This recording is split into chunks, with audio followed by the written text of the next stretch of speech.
दोस्तों आपको पता है कि क्या चल रहा है एआई की दुनिया में? It started with a spark.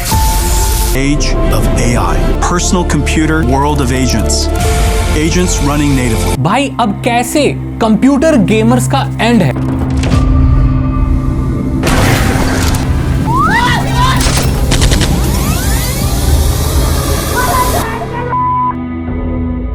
यानी कि अब जो गेमिंग है, पीसी बिल्डिंग है, पीसी गेमिंग है, वो सब खत्म हो रही है। अभी ऐसे वक्त की तरफ हम बढ़ रहे हैं कि अभी तो महंगे में कंप्यूटर बन रहा है, गेमिंग कंप्यूटर बन रहा है। एक वक्त ऐसा आएगा कि जब आप गेमिंग कंप्यूटर या नॉर्मल ऑफिस कंप्यूटर बिल्ड ही नहीं कर पाओगे। क्या चल रहा है ये बात करते। सबसे पहले एनवीडिया या जितनी भी बड़ी एआई कंपनियां हैं वो अब हमारे लिए काम नहीं कर रही, अब वो हमारी दुश्मन बन चुकी है। इस चैनल को देखने वाले लोग सब टेकी हैं, वो लोग हैं जो कंप्यूटर बिल्ड करते हैं, कंप्यूटर पर काम करते हैं, मोबाइल खरीदते हैं, उसे इस्तेमाल करते हैं, टेकी लोग। तो अब उन्हें चाहिए RAM, SSD, hard disk, chips, CPU, एसओसीज, ये सारी चीजें चाहिए। ये ही सेम चीजें एआई कंपनी को भी चाहिए। अब यहाँ पर खींचातानी चल रही है, वो कंपनियां किसको बेचे, हमारे जैसे लोगों को या बड़ी बड़ी एआई कंपनी हो। तो अब ये जो एआई कंपनी है हमारी दोस्त नहीं, हमारी डायरेक्ट दुश्मन और कंपिटिटर बन चुकी है। एनवीडिया कंपनी इसमें सबसे बड़ी है भाई, वो सबसे ज्यादा एआई की जो चिप्स वगैरह सब कंज्यूम करती है, क्योंकि वो सारी चीजें एआई की बनाती रहती है, नई नई चीजें बनाती है। तो यहाँ पर वो डायरेक्ट कंपटीटर बन गई है हम लोगों। जितनी भी बड़ी एआई कंपनियां हैं वो अब नहीं चाहती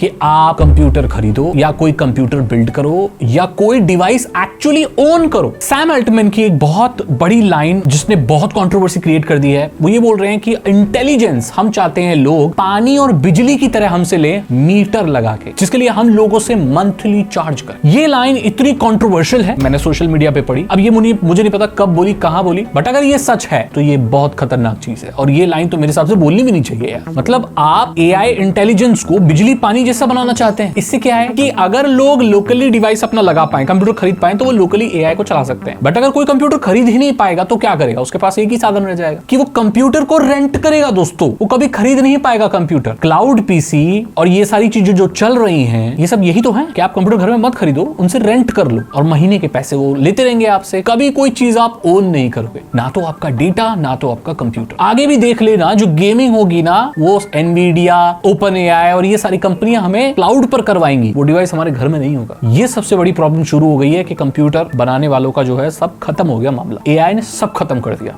एनवीडिया कंपनी जो खुद गेमर्स ने खड़ी की थी, अब उसको गेमर्स की कोई जरूरत नहीं है। एनवीडिया को कैसे जानते हैं हम भाई? एनवीडिया की ग्राफिक्स कार्ड आते थे, राइट? ग्राफिक्स कार्ड पहले कौन खरीदता था? सबसे पहले गेमर्स खरीदते थे भाई, गेमिंग के लिए यूज होता था। उसके बाद ये बिटकॉइन वगैरह आ गए, है ना, क्रिप्टो करेंसी आ गई, वो लोग लेने लगे और अब एआई ने लेना शुरू कर दिया। लेकिन जो एआई कंपनी, एनवीडिया कंपनी जो खड़ी हुई भाई, वो गेमर्स की वजह से खड़ी हुई थी कि लोग अपने अच्छे गेम खेलने के लिए 2010-2009 से ग्राफिक्स कार्ड खरीदना शुरू कर रहे थे। अगर वो ऐसा नहीं करते तो एनवीडिया कंपनी कभी इतनी बड़ी कंपनी बन नहीं पाती और इतना कैपेबल नहीं हो पाती कि एआई की मार्केट में वो लीडर बन पाए। लेकिन अब हालत ये है कि एनवीडिया कंपनी को ही गेमर्स की कोई जरूरत नहीं है और वो अब गेमर्स के लिए काम कर भी नहीं रही है। वो तो डायरेक्ट कंपटीटर बन गई है, दुश्मन बन गई है गेमर्स। और पता है जब एआई सामने आती है तो सबसे ज्यादा प्रॉब्लम कहां आती है? बिजली में भाई। जो एआई डेटा सेंटर्स को चलाने के लिए चाहिए बिजली। सो यहां पर जो गवर्नमेंट भी है, उनकी इकोनॉमी भी अब कैसे आगे बढ़ रही है कि आप कितना एआई डेवलप कर रहे हो, क्योंकि एआई कोई एक कंट्री बेस्ड चीज नहीं है, ये ग्लोबल चीज है। जो देश अब अच्छा एआई जनरेट करेगा वो मार्केट में आगे बढ़ेगा, क्योंकि वो अपनी एआई सर्विस पूरी दुनिया को प्रोवाइड करे। पूरी दुनिया को एआई देना चाहते हैं ये लोग, रेंट पे कंप्यूटर देना चाहते हैं, रेंट पे कंप्यूटिंग सर्विस देना चाहते हैं। सो गवर्नमेंट अब क्या कर रही है कि जो एनर्जी की रिक्वायरमेंट है लोगों की, उनको पूरा नहीं कर रही है, डेटा सेंटर्स को बिजली दे रही है। डेटा सेंटर्स इतनी बिजली खाते हैं पर इतनी बनाते नहीं है वो। आपको क्या लगता है सोलर पैनल से अपनी सारी गीगावाट और इतनी बिजली बना लेते हैं? नहीं, ये सेम उसी लाइन से बिजली लेते हैं जहां पर नॉर्मल लोग अपने घरों में बिजली इस्तेमाल करते हैं। और सरकारें भी अब प्रायोरिटाइज कर रही हैं कि डेटा सेंटर्स को ज्यादा बिजली दी जाए। जब भी कहीं पे युद्ध वगैरह हो रहे हैं, उनके डेटा सेंटर्स पे लोग हमला कर रहे हैं, क्योंकि पता है कि कोई भी जो